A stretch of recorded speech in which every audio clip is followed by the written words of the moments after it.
basiiga bano abanuuku enziro n'abanuuku abamu tebazifuna abatono naye abazifuna teyakkiriza nti bonna bazeegana okujja kaaba bannange ne baŋŋamba Ssebe ndalina ekyayogera takoze mawulire saawa zino bitutwala mu newsroom kijambo kozi ali akolanga tawunikiranga n'alekawo assistant deputy we William Tumwino mu wiiki emu yali amaze okugaba obutale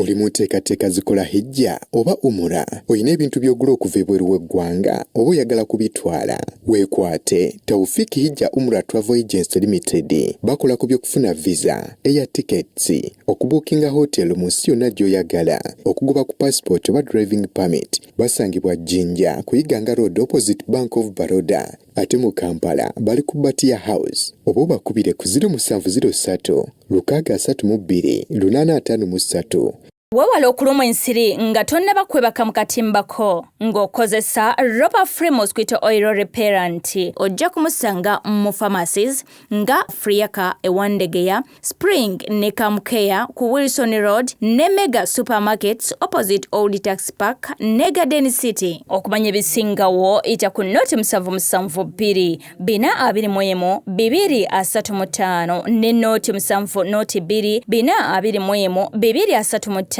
oba ku www.ropafree.com. Kati omusango bwote omusango bwoguwona nkuguwona ntugenda mu elections endala nga yali atukulira mu gundi mu byobufuzi bwana yali Ssebaana kati netugenda enambolo mu delegates conference nga tugenze Makindye East ng'eyina parallel delegates emu ng'ekulirwa Mabikke Michael endala ng'ekulirwa Charles Kyagala chairman wa DP Makindye East tutuuka enambolo ne batugamba twesorting ne tulemwa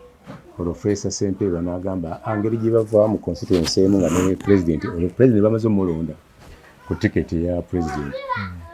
balonde kasita bava mu constituency emu bwe yavaawo omwami yali sigalawo nga MC bone M n'agamba bombi tebalonda kasita bafunye president bajja kwesorting twavaayo ne tulinda Ssebaana sorting ne biganda ne tuva mu DP ne tukola gundi parallel leadership ne tuleeta Semuge gundi Sebagala wa meya naye nga okumuleeta lwali lutalo lwennyini nti byali bya beauty contest nga ina abamuvuganya nga mukaaga mwalimu Konyonyo yali wa poliisi mulimu omwana w'omwami yali mwalimu Yiga mwana w'omwami Mwerabidde yalina Uganda ne Ameria mulimu n'abalala akati twayinanga akagezi mu nnyinga Mabikke nga statement azikola mu Luganda Sebagala n'ezisoma mu Luzungu naye nga ofiisi yaffe abategeera abasalirawo ekintu tutuula wali ku Ugatico Sebagala wena supermarket enkeera nga tugenda ku laale ya Makerere University nga Ssebaana Mabikke taliiwo ne tusalawo ffenna tiraale eyo tugibuuka kandi tubafera jagenda wali tetujja kuba mbogo ku university tumaze okusalawo tugenze tuyisiza resolution endala Mabikke wayingira nga tuggalawo natugamba tudde mu mbuulire mu resolution za buvuna ne tuzimiriza mu zonna zisemi eya Sebagala ogende Makerere njigaana tujja genda Makerere kofu tututta naga nti ngambye tujja genda nalonda abasajja basatu omujja kuba ku mizindaalo wano Sebagala yajja kusooka okwogera mugamba n'atandika atya nga kwata kalulu nagamba mukwate byange yajja okusooka kasita akuba embogo nagamba Makerere oyo n'akubayo embogo emu mugyeko emizindaalo mu abataano mumweti mungoberere gye mutwala kati nze Makerere ngenze kulaba katemba simanyi kiki first of all nga sikkiriza nti osobola okukwata ekisooka nga gweyagala babaleeta obupapula ne bamuteekawo mulonda kumba returning officer abayiseemu papula basobola okuwa Ssemwogere bonna manya Ssebaggala bonna bwaliko Ssebaggala kati mukavuyawo ne bawanyisa ne baleeta bonna bwaliko emu ne balonda nga Ssebaggala yako gundi eyo square ya Makerere ejjudde abayizi balinda mbogo yani Ssebaggala era Ssebaggala olwakuba embogo ne bakolanga oluyali bana baliko bimeeza Ssebaggala ne bamwetikkawo olwokuba fe abaali bamanyiko nti balina gye bamutwala ne tumuwerekera mitazi nga 10 waliwo loole eriko emizindaalo emirala Ssebaggala n'alinnya abayizi bonna ne bamugobera n'ayogererawo Oluganda bayitaningi ofisa bagenda okumanya nti oli akola amenya amateeka nga ne speeches zikoze era mabike simwangu holding station yaffe center headquarter bagiteeka ku Bamuda Center wandege otwagatira holding station zonna ez'Emakerere twaziwangula mu Luganda zonna olimutunka nani ne bayiga ne bani kati jukira awo mu campaign yawo Ssebaggala teyasooka kukwata baba bamuvumanga ebivumo bingi mubbi teyasoma yakola atya kati yatta omuntu yakola atya Ssebaggala ng'atugamba saagala muddemu bantu bonna buli kivumo kibatuwa mu kibire nze nfuna publicity eri negative nenga yabwereere bali bateekamu ki kati bwatuka kumugamba nti yasoma olutalo bwe lugira obuwagizi bwe bugira ne bayiya n'oluyimba fe abataasoma mujje twegatte kumbe bangi abatasoma kati bagenda okulaba ng'ekintu kibanyiga jjukira bo officially balina yiga ono omulala ono kulubya omwana w'omwami nga gwe baagala bajjemu yalinamu ku maanyi kati nva ku njiba times nzijja ewa Moses Kigongo ku Masakoti mukwano gwange tunyumyanyumya ne mwana yeggwe abasiraamu baatuseera gwolabikako mu kalulu kokka ebirala tobalira vantu nagamba lindako katono ojja kulaba abantu abajja wano beera wedde kikanga asatu kumbe waliwo meeting muganda era ne bubanajja era biseera byakalulu ate kabwa meya n'obwa president bawamaanyi nagenda okulaba bannagenda bajja babidandi bajja baani bajja nga boogera ku kutuuza olukiiko olujjamu kululu mu kalulu nga ngenda ndaba omujaasi akulira abamilitale ne muganda ajja kuddako wano bagenda kutuuza meeting okole ki onyama ompe ku bivuddemu nfune amawulire nagamba totawaana olubajjamu kulubya balekemu ani balekemu yiga bano abalala nga tebabafaako bakonyonyi naŋŋamba nti omanyi bagenda kutuula awo mu body room eya wansi ngenda waggulu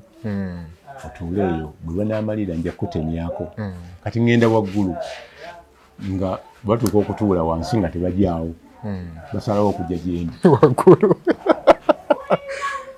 mpulira ebigatto kutu kati njagala kwewooma wano nekwekebwa ndowooza bayitawo obuyisi kuba ekizimbe kikyagenda kumbe bakyama nalemererayo ddala ne batuula ne banneetooloola sikyasobola kuvaayo kati ekyo kiri tekikkirizibwa mu mateeka tokkirizibwa kuwekweka abantu wali risiki oba woononyemawe naye nakyansanga sisobola kukola ki kuvaayo amala esaawa nga bbiri njagala kukolola njagala okwegoola mpulira ebinywa bigira kata ninga abampulira nempulira abakaaba nabidandisali ne beekyanga ne bavaamu kulubya n'agaaniramu mu mmeeza yennyini kubatudde ku mmeeza ku nnyini kubatudde kwendi naye kuliko ekitambaala kyekimbiso eri munda wansi kati bamala 11 mu kitundu bafuluma ningiza bwe nti ndaba bagwayo nenfubutukayo nzikirira bwe nti nagenda akomawo angamba ovaawa ngamba bananoonya mukulukulubya uli mu mmotoka agenda kusimbula yangu wako kumba agenda kukola statement agiwe new vision nti kulu byavuddemu nga ojja kuvaamu lwakifuba tugenda kukiisa mu mawulire kati nze nkola amawulire kulu byalemeddemu kumakya amawulire gali ku street ga mirundi 2 owulidde ebadde muno owekitiibwa aŋŋamba tuli mu postmortem owekitiibwa mayiga mbuuza story ya vision neya Siraje neyanjiba times eriwo entuufu Siraje nemugamba yange yentuufu jjukira oli senior reporter kati nga muli mukola postmortem awo mufulumye ekisembayo mwafunanga mutya ebifudde mu New Vision? twagikola kiro ne kumakya amawulire gonna gafuluma ate mukola mugoleeta gonna bukedde ani ne mulaba byafulumye ne mukompeyalinga mwakoze mutya teka tuli ku story ya kulu byavuddemu kulu byaganiddemu bankaza nti amawulire ogajja mugamba kyenakoze tekiriiyo naye eyaffe yentuufu saakikoze professionally naye eyaffe yentuufu nagamba ogenda kufuna ekibonerezo senge yaffe banfu tuba tuli awo bakulu byaleesa ebirango sinavaamu abiwadde ku CBS baba tebannabisoma ne baleeta order nti mufulumye ekirango kyonna ekyani naye katikkiro abirabyeko aŋŋamba Siraje oli muto era tuyavaamu lwaki baali bamugjamu nga baagala kendeeza ku maanyi gaba NRM kweketemamu kuluyatwala bwa NRM si yali ku official naye wamaanyimu kati baagala balekemu yiga kati eyo vision neetomera nze natomera ku Ssebaggala mu kugenda kati Ssebaggala bamukwata alidde obwa meya ntegeerako group egenda balekawo Saala Nkonge obwa acting yali deputy agenda ku byakasasiro bamukwata mbaga mfuna nasaze nsoboka kati bamukutte tukola ensobi kozi byakasasiro byali bitya yali agenze kuleeta kasasiro nga wetunoonya kati kitebyo okuzula kasasiro avaamu atya sente amasanyalaze naki agenda mu America yeri abagezi kati buba musiba amazeeko ekibonerezo yakomawo emirundi 3 nga tatuuka nga bulunaku bampa emitwalo 3 n'emmotoka okugenda wa ku kisaawe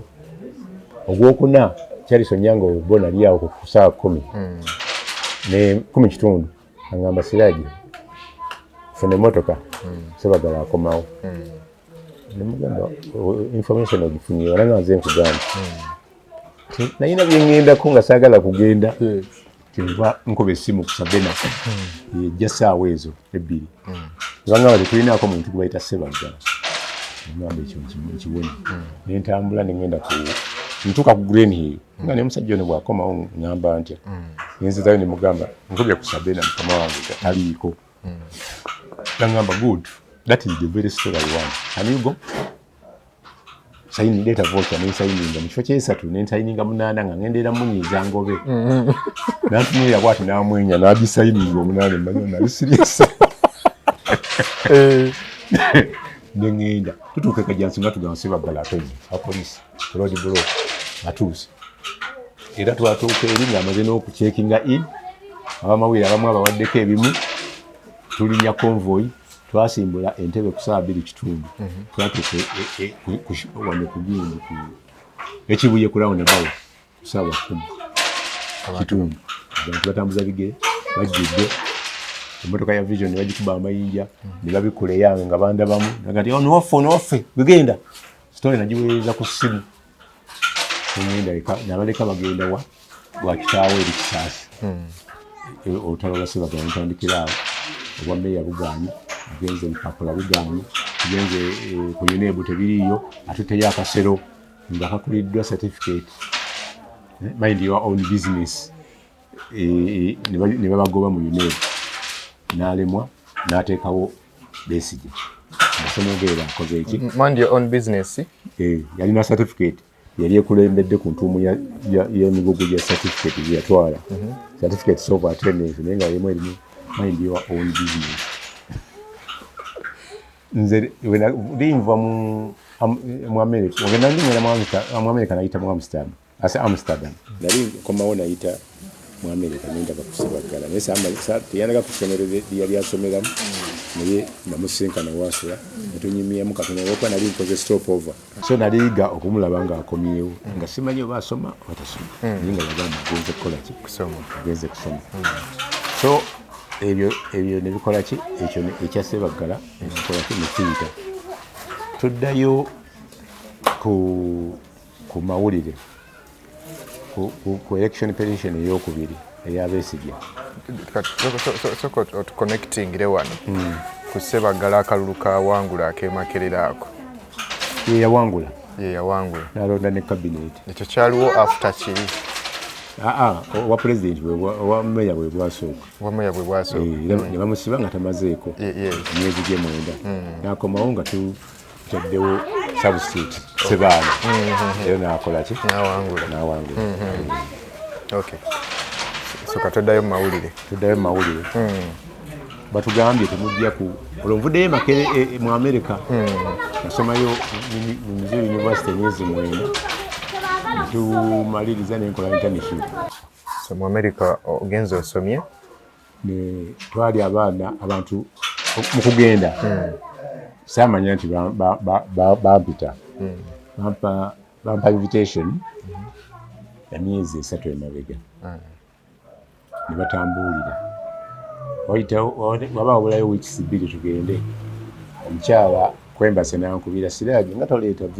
passport yo bakuwa visa nimbagamba nti lyaki visa nagamba bakuyita mu America nimuganzi bombuulira kati malire gyendi bakubadde emyezi 2 kitundu mubuzayo weeks 2 nimugamba bampita nga bayita ku ki yali mukazi muganda nagamba genda ewa MDO ku monitor wagamba invitation yo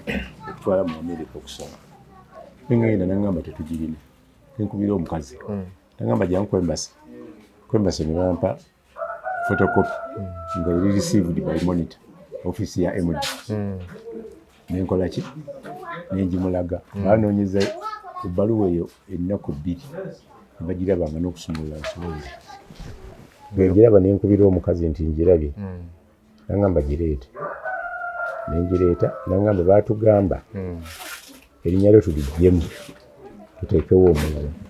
netubagamba embassy si yalonda bakulondera eri mu state okujjako ng'ofudde oba nga togenze era balonda abalala ebbanga eriddako ndowooza ensonga lwaki bagikumye sala amagezi gonna bw'ofuna passport ogenda nenzija nonda abasiniya waabwe bamuyitanga David Kibirige yafa kati nemuyitiramu nanga nti nze nina commissioner tugendeyo nantwalayo ne invitation olwava okusasula mu banka enkeera bampa passport ningitwalayo nebampa region nebambriefinga nsooka kuddamu ebibuuzo nga 5 lwaki wona agenda mu America wona amala kusoma togaanireyo bagamba ndi kansala nina famire ennene nnyo ndi mutuuze njagala nnyo Uganda n'ebirala fine nampa $6 upkeep nampa ne $2 ezinzija ku kisaawa wenzijja ogenda ku hoteri yensookera balina okugenda nga tusomera tutambula states 6 nga ntandikira ku Washington DC capital city kakati bwe mmala okufuna ebyo balina story 2 zenkoze nga simanyi nti waliwo azinkozesa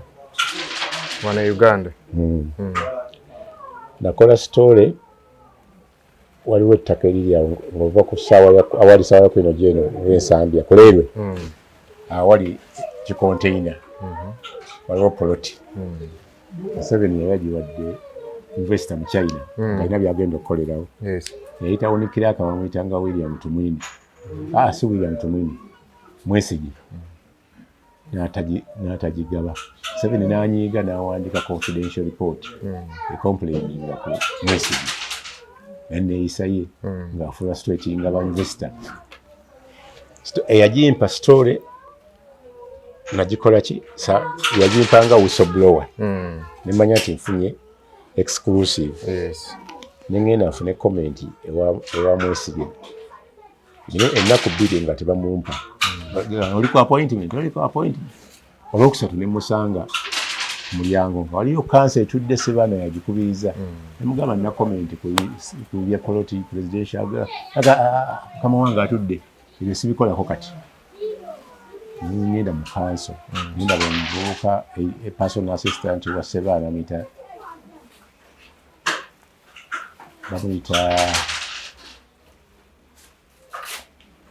Fredmeyan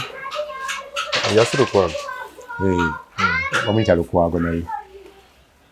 Yes, Lukwago Mayor, the Mwaka Papula and Campere Mayor, by then you have to Yairo the Mayor. Yali Lukwago. You try to Manigan. Now come on again, Okulabanga. I want the Kakona Kamudi. Many community in the story. And I Jimaland, what them come along. The Basaki Suga and Kubira, the person as it had one mayor, Siraje, Mayor Kuita one. Kwanza one more office here. Watu ina motoka tukuweleze. Kwanza waliwe ya monitor wano. Mbuile nsonga. Ngama ku storage. Ejiwa domo ya kuwede ko kwa kuifu. Nanga najiwa ne mugana najiwa dedda baki. Abakulu. Nanga nejangu. Najje nasanga mu MWESIGE. Ni office ya Lukwa ya mayor. MWESIGE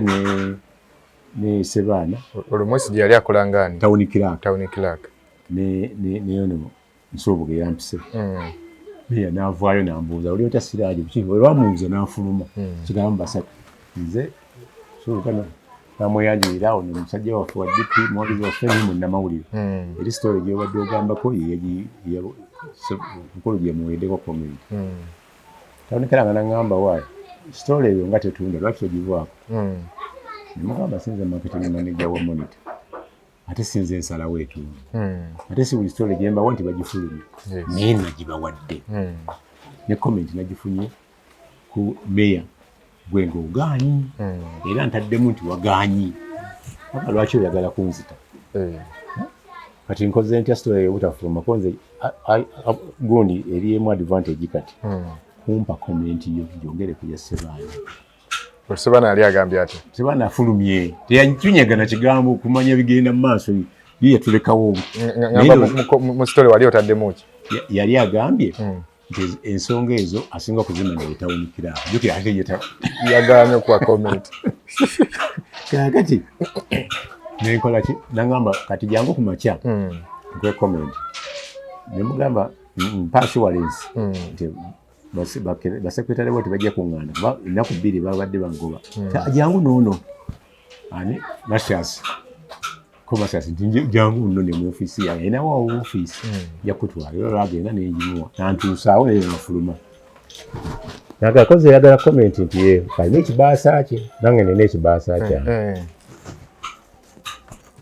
nakwata ekibasa nangamba comment yange eriyo napadde report ya president nenga akuddemu empapula ezimwogerako zonna somamu nemanya nemugamba zisasawunti yako lisaved kyompadde recovered nina report yennyini eri full era gyengenda okukozesa seeyo gisigaze nagindaga nambuuza wagijjeewo nemugamba sisobola kuweya soosi zange enagirimu era gwolinako hafu ate nze ninafu oba nkwokyeremu empapula ezikola koze editawo yani nemumubuulira yali mande olwo tugenda story natafuluma Tuesday natafuluma Wednesday natafuluma Lwakuna okala nengenda ku computer nga bamaze okunsindika mu kooti gyenkola ngenda banga story bagisanguddeko kuliko namba ya story yokka eri deleted Jibansindika sagenda yonaddayo waka nakoma waka nenona report nziramu nenkola story nengitwalira mukama waffe above Kevin aliro emuga story nagikola mande tefuluma naye giraba oba tegasa ani yagisangula koze simu nangamba gindekerawo ku mande yali lead tuwa kusite hawolo buli mukozi alina monitor obuzibu ne bujja kati ku Lwokusatu BASAJJABALABA nkubira essimu Hassana omulundi gwe ogusooka mu bulamu bwe angamba Siraje oli otya nze BASAJJABALABA koze honale jukira nalina honale gwe mmanyi nga muganda we nga MP baali bakola etteeka ly'abasiraamu abana aba Law Reform Commission nga bayise Kasene nga professor mu by'abasiraamu president ngepepa bawe babasiraamu babajjako ku tteeka liri ly'obufumbo n'okuwasa n'okutalaka kati wenkitegeerako empandikira chairman empandikira chairman wa Law Reform Commission era kuwandikira pepa comparing neya Kassere gwe mwayise kuba baali bampise nga journalist nga bagenda nga presenter teeka lyendinako obukugu nagamba wandika tulale draft nawandika draft nagamba wandika copies nampa sente nga copy eri final ja kusula mukadde busatu ogende ku imperial eya Kassere ne bagitunulako obutundu naye yaliyo awo ndabira basajja balaba nasa MP masala nga ffenna tugenda okusala tukola ki we mutegeerera ekisula ffenna tunyumya ffenna nagamba waleese etteeka eyo tutaasa era bamaliriza basiramu babawadde bekoze eki eri bagende ku shaliyalo abano lino likomawo kaakati ffe tetuliriimu kati ne mugamba gwe mmanyi Hassana honorable naga nze mukulu we nze Hassana oli ye nasa nangamba oli ludda wa koze ndi wano ku monitor kuluma wabweru waliwo omusajja omumpi bamuyita nambu yeyinga omugamba akoleete ewange mu office koze office zeziliwo ndi wano street hides and schemes nagenda byali biseera bya campaign nsangawo aba opposition aba party aba bibiina ebirala ba candidates nga bamulinze yali facilitating abantu okuyingira either gwe MP wa bakansala kati weyandaba nayita Ibula musajja bamuyita nga Ibula bwe yagawa omuntu Ibula leeta omuntu oyo ndeeta ngenda waggulu nangamba wankoledde story mu monitor oyise kukwebaza eyo ndabyeko ko sikulabanko kujjako mu bifaananyi nangamba story eyanyumidde akuwaddeyo kakyayi kano ate emitwalo kinaana olwokuba ndi bize ojja kujja kudda kitogere n'enkya Ibula akutwale mulufula wali eriddeko breakfast mulufula konza nempulira basalawo nti teka okuba eri hotel akutwale mulimu nekinkya tugendayo nako emitwalo 5 nampana obutale 6 nakanda kugambye obusomemu omunoonyi agenda ebugolo byasula byebandagirira nga taliyo yalina amaka amalala wano omuyenga galimu Dr. Mwine yali boss wa UCB oluvannyuma vice president kazibwe yagasulamuko naye galina underground malungi gundi agagundi gagasingako agabava munyi dokita nangamba obutabo obwo ninamu kampuni emu naye kampuni eyo nsaba katale k'owino ne Kassere bano ba competitors bange genda osomemu okolemu analysis story balabe kampuni gyesinga kati wenjikola onyenda nembusomamu nengugolinga bananyini kampuni abo bananyini manya tekanga manya ga kala yodaya simanyi bikibi nenzola nga kampuni 5 za abasajja bantu babasajja ne innocent nenkola story 2 ezomudiringana ati mutegeera luvannyuma nti basajja balaba yalina ataddewo kampuni 5 ng'avuganya n'emu gyamanyi tesobola muwangula ku kampuni kalooba kati we nali ngenda mu America nga story ezo nzifulumizza nenkwata obutabo obwo nembuteeka mu baasa endala nembutwala ku hides and schemes nemuwaka nooti tingenda mu America mu nnaku 3 zino ripoti saagala genda nazo nzikulekedde tunaalabagana nga nkomya enkeera nankubira ngamba ogenda otya nga tofunye soda gamba lukwago ligwe nakugambye kwaga kuweyo soda nja mukuwa nampaka kadde kamu kitundu nimuwako emitwalo 3 embasi empadde $6 upkeep engenda nga ninga omugagga ate nga nina omwami amuyita Godfrey Sebuufu nga wenava mu America namubulira ku bya spy pen nti bantumanga mu field lwa accident yagudde wali ogenda recording ebintu nga bigenda butereevu mu studio Sky TV nga ina bevuganya nazo TV nga 5 nga baeditingira wali kubanza nava wano nga mmanyi gundi esinga okubeerayo okubeeya amaanyi yali CNN notuuka eri aba CNN ne bagamba tuli bakusatu ne bambuulira esinga neddako naye nga spy pen ezo wena musibulira omusajja oyo batugaana okulikodinga presidential election ya 2006 omusajja n'aŋŋamba tofaayo ojja kugenda ne spy pen eno giteeke mu nsawo nja kuleeta gajedisange nziteeke wali ku sheero mu motoka mu buutu ebigambo byonna bijja kuba bikuba wali ekuba mita zitasukka 2 kati wetwayingira nga batuwaza byonna ne peni eno tebagimanyi kujawula nti netuyingira kati wetwatuula mu New Zealand nga tugenda yatteredde office ku Majestic Plaza abamonita ngenda nenteekamu netugjamu ebintu byonna nembuuza editor nti oyagala page mekolo jukira gundi Robert ekutta akati kola page nga 6 olusi 5 agandi yesu agala 5 tulina space nga buli page ogibalira ebigambo 1205 yena akola editing n'obiyiwamu mu dakiika 3 nga biteeka mu video abani vision njibagendera computer batayipinge baeditinge nga twamaze dda twawumudde dda kakati tukola wiiki emu nga balaba amawulire n'ebifaananyi ku Voice of America ebya election petition ng'ate abamawulire babaganye ki kamera register nangamba kino kisoboka kitya nemugamba mu ensi kati eri emu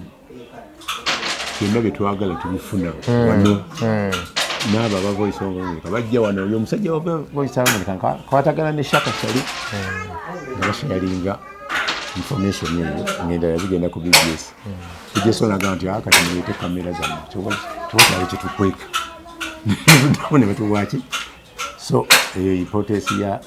spy nti niwoba nga omuntu ayagala okumulikodinga nga talina kamera eri visible osobola okukikola naye simanyi oba wano zajjawo kuba lumu mbanka valinga bad black maaso ga muzomita kasali namugemerere nandeta vuba kino muobserver kigambo ku kigambo kati lumu nampikira secretary we nangamba ndike Siraje lwaki ogenda mu machine nojjemu ebintu byaffe n'obiteeka mu mawulire nimugaze nina pen nakitabu ni mashini zammwe sizimanyi gye muzitereka simanyi kuzioperatinga olunanga bwereere nangamba nkola nti okufuna mashini entuufu nemubuya ku spy pen nemuwana idea nemuwana phone number ya yoni omwami yali azimanyiko mu Uganda ng'alina kampuni bagita VIP limited nga asobola okuteerako programu zonna zoyagala ku TV nga oba kuteerako ku computer ku TV ayinako makakono kuteera ku TV n'olaba ebintu byonna byoyagala nga bw'olaba Star Times oba DSTV naye nga yiye eri wireless simanyi oba yalyawo omusolo batyaita wano tekinologi yali amutuusizza ku level ekola ki etuukaawo kati wetumala election petition eyo eyasooka twagikolanga manual nga tugijja ku computer ne tugiediting nga twali banamu ngemuyita waliwo gwe baali bayita Lydia kati ali mu CBS n'omuwala omulala wa mu Northern kati nga wetwakolanga olumu twali ku Supreme Court lead counsel wa President Museveni na complaining akusoya monitor nti omutwe bagumisleadinga n'ebigambo munda bimisleadinga Justice Adochi n'agamba nti bimisleadinga bitenasoma paragraph ebbiri ezisooka n'omutwe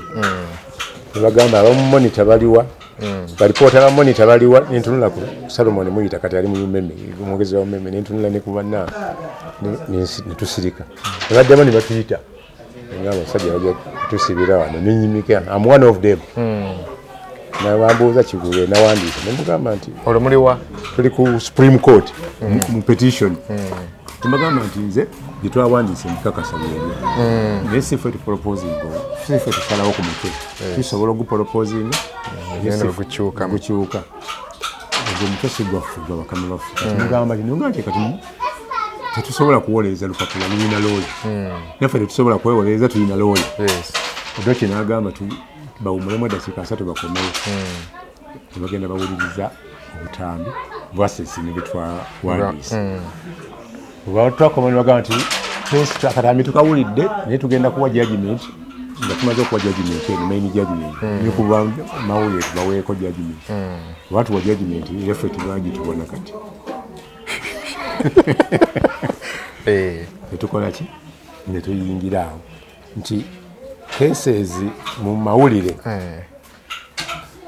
ne bwoba nga bino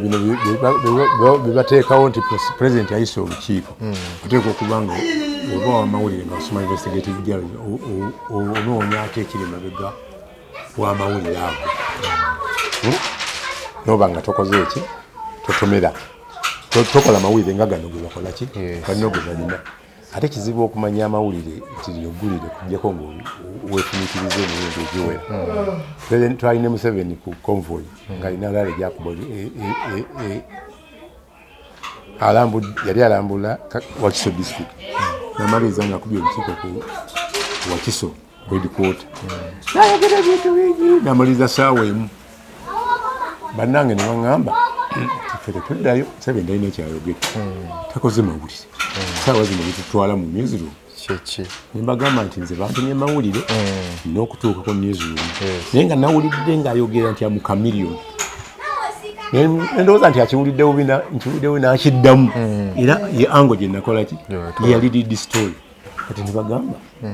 nebabuuza aba vision mwenga temulina story ya Museveni tiyamaze yawaddere eti nga tulaba amawulire gakoze naga nti kati kino temwakiwulidde kati competition yaki ate kati wedda ku social media olina kuba nnyo ng'oyiya nnyo print oba mu main media nti ebintu bingi byotunuuliranga ekyokusaaga si bye bibeera byo nti Museveni wakugamba leero nti ngenze Jinja tukusinkane wakiri Mutegere wa Tanzania amini Masaka nti kyayogera si kyakola ki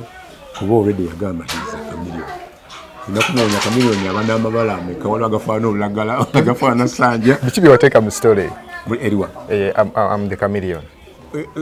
engeri gye yagambamu nti akyukakyuka yawa ne example yajja akyuka bw'ati n'akyuka bw'ati n'akyuka bw'ati story engeri interesting naye abamawulire tebagifaako kaakati story endala ennene gendowooza nti yali nnene watubuuliddeko stories ze baakukozesa naye nga tumanyi nti bazikukozesa kubuuliddeko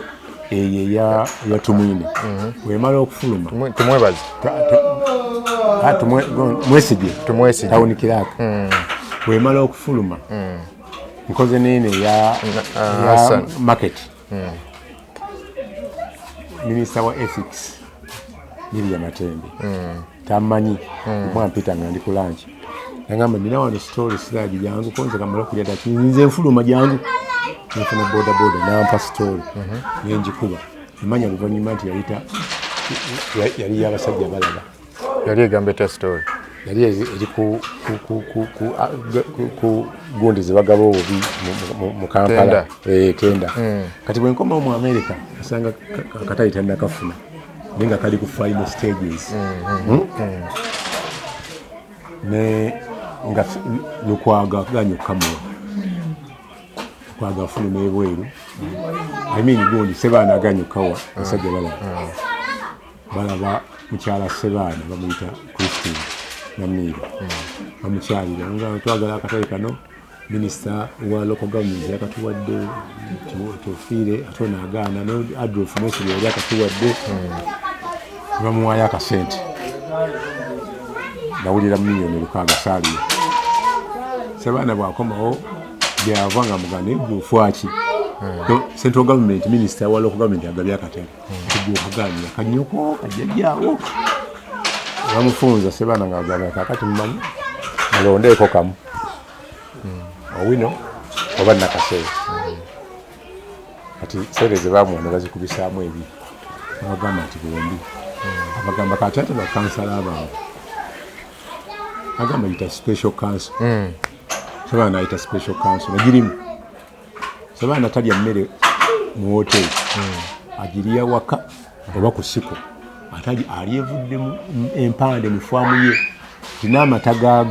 gakama ewuwe ng'alina yalinanga emidaala 5 mu wiki ngeri abakyala abakulukulu abagatunda ne bajja bakola accountability. Gwe ng'okola mu siko kikakatako okunywa caayi mu siko matanga budde empanda n'okulya lanki caayi wonywa onywa wuwo amere ogirya wuwe ng'aleeta empande pick-up nga bbiri n'aziwa mu galagi mu bbiri nga tezibeera mu motoka zibeera mu compound. Kati wano yabagamba nti ngenda kulya sinywedde caayi naye nga nze navudde naye awaka nga anywedde sinywedde caayi mumperekereko mu woteeri waggulu tusiteho waliwo woteeri mujje munywe caayi anywedde n'atanywedde mujje tugenda. Kati baleka fayiro zaabwe bazitadde ku ntebe we batuula awo nga kanso bagenda okudda ng'ayitemu eriemu yokka ya katale kaawo nga mulimu ne baasa buli gundi mu dollars era ekiteeso kyayitira mu dakiika ago nga babawadde butale bombi. Ssebaana awedde kyalawo awedde kati asigaddewo ye Ruth Kijambu tawuni kiraka yasimba nakakulu ziriramu katono. Ani abatwala okunywa caayi? Ssebaana bakansala atwala bakansala. Yes. Items bali balina okwogerako bagenda okudda mwalimu katale ne baasa era mu opening speech ye Ssebaana amaze okulaba buli muntu akebedde mulimu ebbaasa aga atalyanga ku kantu konna ak'abasajja balaba yabaliisa ekiteeso kino. oleda kaakati bakiyisira Ruth agaana Ruth Kijambu OTAFIIRE yawa ebbaluwa etwala gundi mutuwa za weeks 2 mu nsi ez'enjawulo 3. Kijambu kozi ali akolanga tawuni kiraka n'alekawo assistant deputy we William Tumwino mu wiki emu yali amaze okugaba obutale. Kati nga tewali abantu bagamba Ssebaana yagaba obutale yabugaba ku order yani waliwo communications na vice chairman ezavanga ewa OTAFIIRE ezavanga wa ADOLF nga yakyali omwesige kati kiraka wa parliament nga ziragira bulagizi Ssebaana kola ki executing era n'akikola perfectly. Abandi badde b'opposinga be bakansalazi naye nabo ne bakola ki nga boolaba miliyoni 8 we zaafuluma mu parliament nga buli muntu tamanyi gezivudde tamanyi kyezaagala all of a sudden ne bakukwasa miliyoni meka 8 n'abaazirya tewali amanyi abanuupu bokka abaazikiriza baali 3 ne Kagabo nga mwali yazizaayo yaliyo Kagabo principal nga mgaye gendo zitwale tujja ku defending zizeeyo sente za kibi nazitwale walo okudeni onabo masaji nsubuga namuganda mpuga yazikuwadde bwogenda kuwadde omusirikale akwerekereko nagende wa right honorable Anita Amongi namugamba kozi oli MP nzisikumanyi ono bamusindika wa IPB tevanga report nti ana agabuulirizaako era tewali amanyi ekibuuzo ekyettima obabuuzo ziri ani azirinda Kagabo IPB zafiira Kagabo ebintu ne bimudugaalira yasiba agenze mu Pierre kati ate Pierre yavuddewo yakomye ayagala kwenyigiriza mu lubalaza lwa NRA naye agaana up to now tewali gyobuuza wali azaaki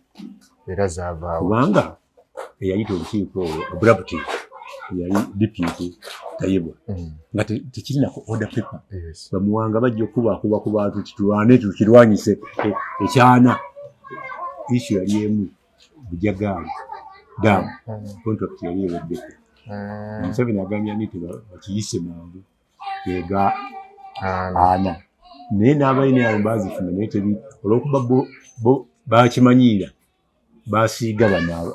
abanuuku enzire n'abanuuku abamu tebaazifuna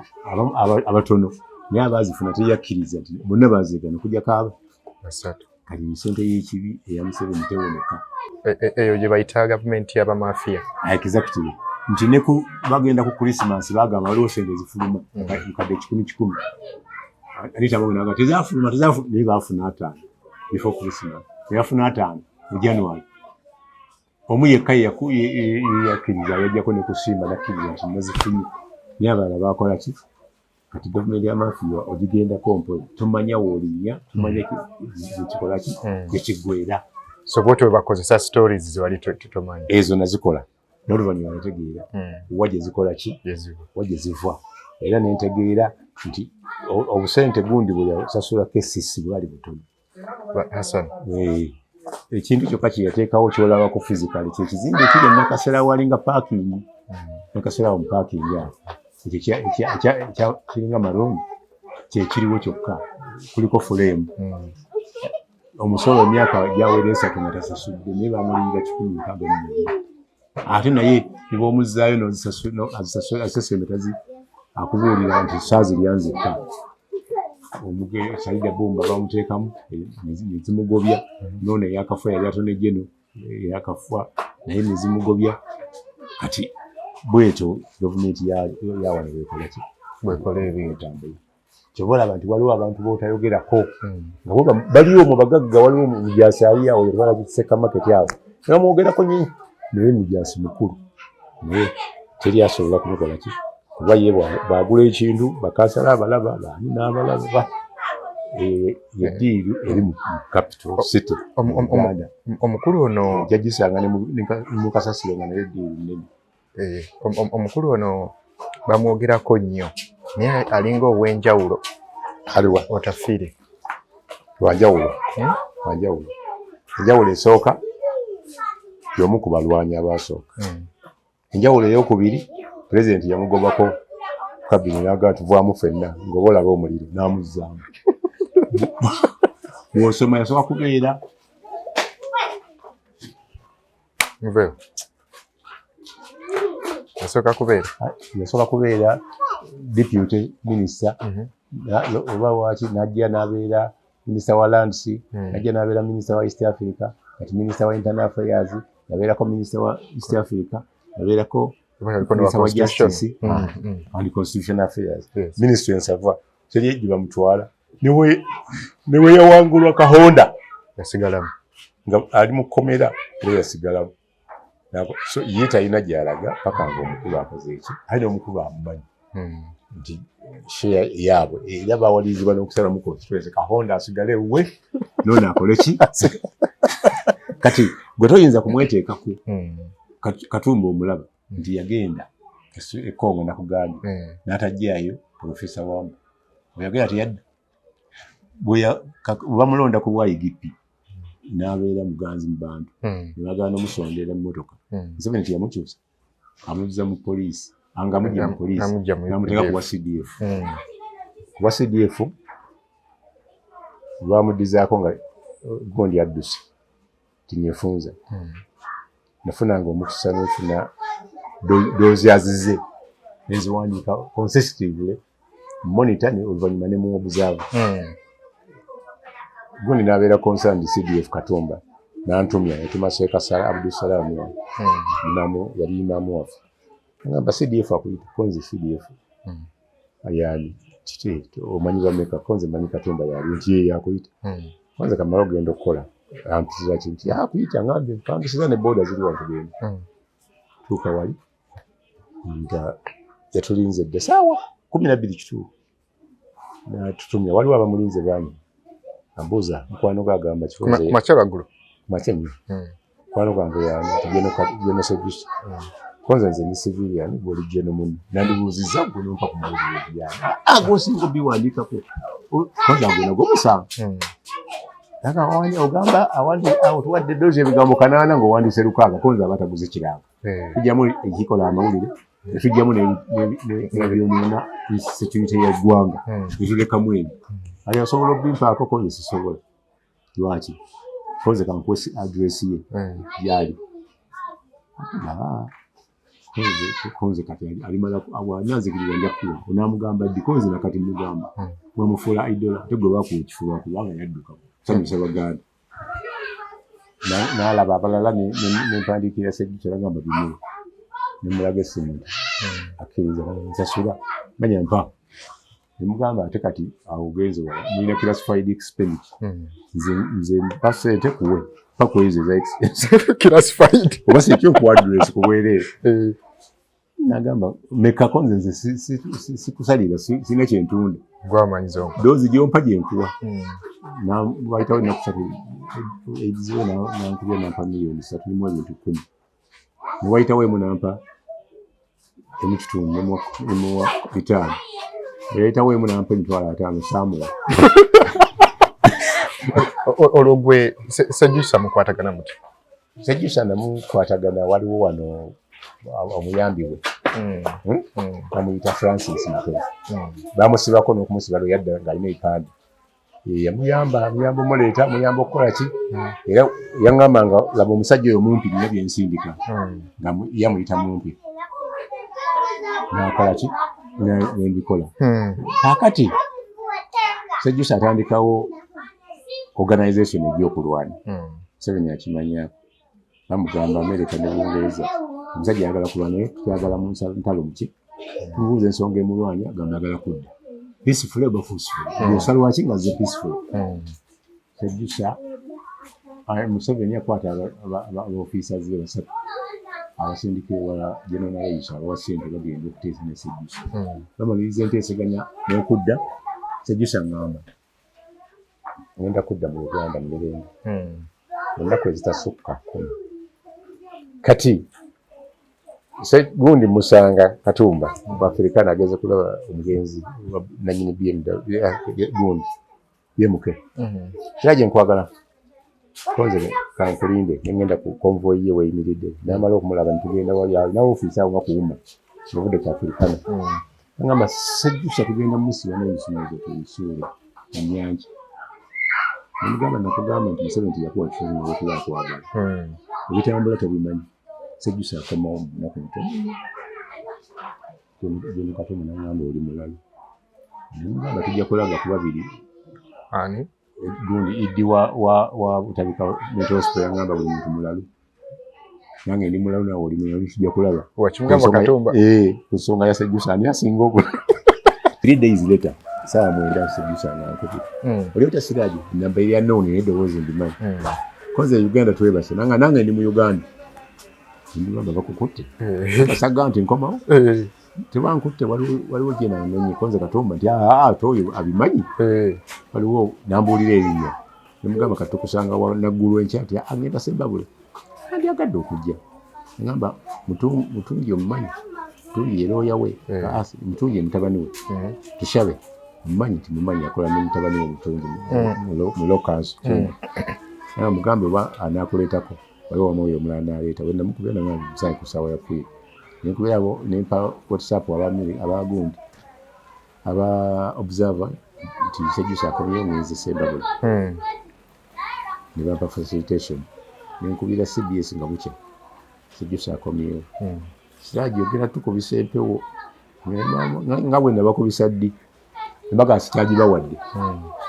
nga tuyambe konze musasule nawe ntwala mbagamba akomyewo genda Sembabule bagendamu nebasooka okubuleekinga story gino kye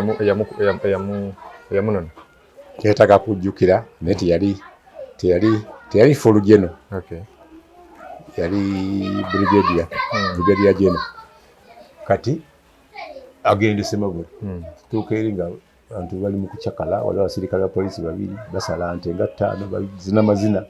yamalayo ebbanga nga tanadda Uganda badde mu Kampala mu Kampala ali eri Sembabule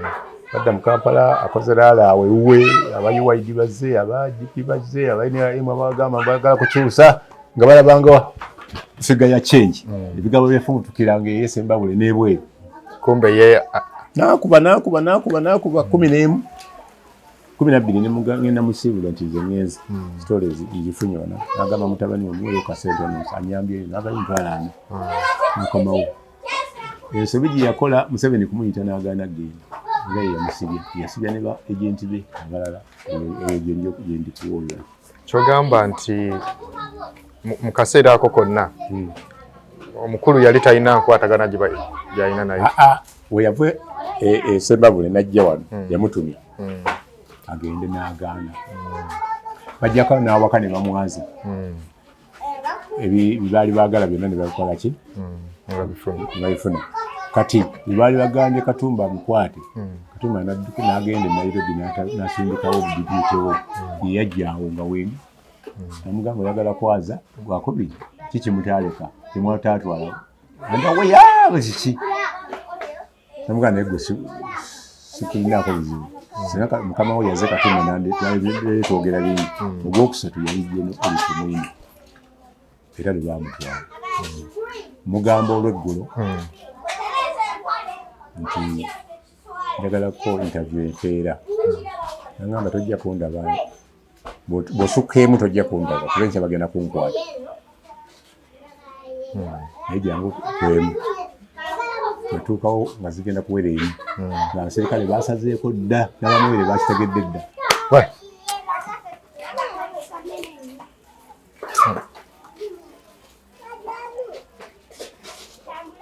Bwe natuukawo waliwo abamilitale bangi. Kati omuyambi we nga ali muleeya n'agamba omufiisa n'agamba oyo mugenyi wa fund bajeni ne bambeka. Jeno yali mu balkoni n'andaga tenti byonna ebyaliwo. Nje kubawulira. Poziko katono nnyo. Waliko ekkongo. Mugendeewo, muveewo. Stupid. Ekkongo. Ekkongo bagamba liruza golodi zaali nnyingi. Era namulabako naye sinza kulimba nti mwawula nti ono golodi mutuufu. Abaguzi nga okusinga nga mulimu basirikale baki. Era actually ne waliwo ne golodi gwe baafuna mu kizimbe kya Mobutu mwe yasulanga Badolite. Abanyarwanda baatwalayo ne bannambuzaayo n'abayeekera beeyi. Nga waliwo ne underground room erimu kiringa kibaati. Bakikuba bomu kigaana nga balowooza mulimu golodi navaayo nga tebakibaabiza. Naye nga baamuleetanga nga kizibu okumanya omufuno omuki. Nga kali mu buloko. Naye nga abamugula be bategeera ze nategeeranga $10 kye bampadde ebirala nga saagala kufuna amawulire. Naye nga bajjangayo negolo netimba naye abaagendanga okutunda ebintu baafunangayo. Kyeri transport kyekizibu kyayo naddala eno mu gundi eno Ituli. Transport waayo muzibu nnyonyi zokka inland transport yeerimu n'ebiroole emmotoka bavuga epikipiki zinennene zino bokisa tezisobolayo. Makubo galinga bikata bya lumonde kujjako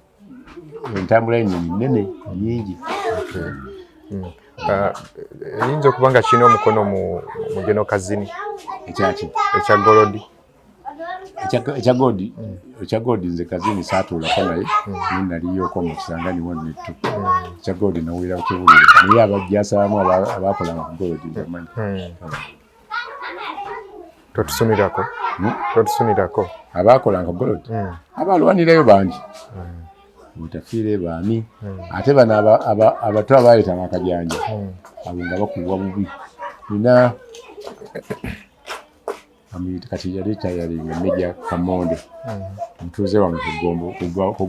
kugaba kuno. Lumu bamukuba embooko 2 nga ndaba nga bagamba abbye ingini ya tata empya. Bamusiba naba mukumusiba namuleeta emakindi wano namusirawo emyaka egi kuva Kongo. Kataata we yali kuno nga musajja muzeeyi kati yafa n'okufa. Mutabani wange bamusibye naye annemye okujjayo ate tebamutwala mu kooti konze nemulaba ne Kongo nga bakola ki kangendeyo ko emakindi ndabye. Ngendayo naye nali chairman agendayo ne idea chairman mbaga nze kulaba mutuuze wange. Bagamba barracks mulimu abatuuzeewo konze ano tata wali eri wange naye naye gye bamuzaalira yani Kamonde captain bamukubye mugyeko n'owa captain omufidele lieutenant kati ne banjaza nzenna naye nga peni ndirese mu sokisi wansi eno nina n'amawulire ga moni ne bamufulumya n'ono yayokya kichwamba aserikale ne batwetooloola abawo ekichwamba ne boogera naye nga nange njogera ne Kamonde kati mpola mpola nenzigyayo sokisi nga naye balaba abasirikale ng'ekintu ekikulu nkiwandiika ku mawulire naye nga situnudde kati bwe namaliriza eddakiika ze baatuwa nenziza peni mu nsawo n'aba bali ne bagenda nzirayo bwe nti baddamu ne banjaza nasanga ne peni. Omusajja ambuuza gwe wayingidde otya ne peni konza simanyi tuulaawo yakwaziza gy'atubuulira ne ntuulaawo eddakiika nga 3 ejja bandi awo nga kapitaani azze lo kapitaani amanyi Siraje oyagala kiwano ononye mawulire kwanza nze kulaba mutuuze wange kozi goli vice chairman kwanza naye eri ku kyalo ndi chairman naye bangambye nazze ne banyazza ne beerabira payment sawa kati simanyi kyanga kibagenda kunkolera leeta monitor ono ogende kati monitor yalimu amawulire yalimu ki story yange nimugamba afaane nsanzewo kakopi aka kanko sente bakugulire nimwaka 5 amaduka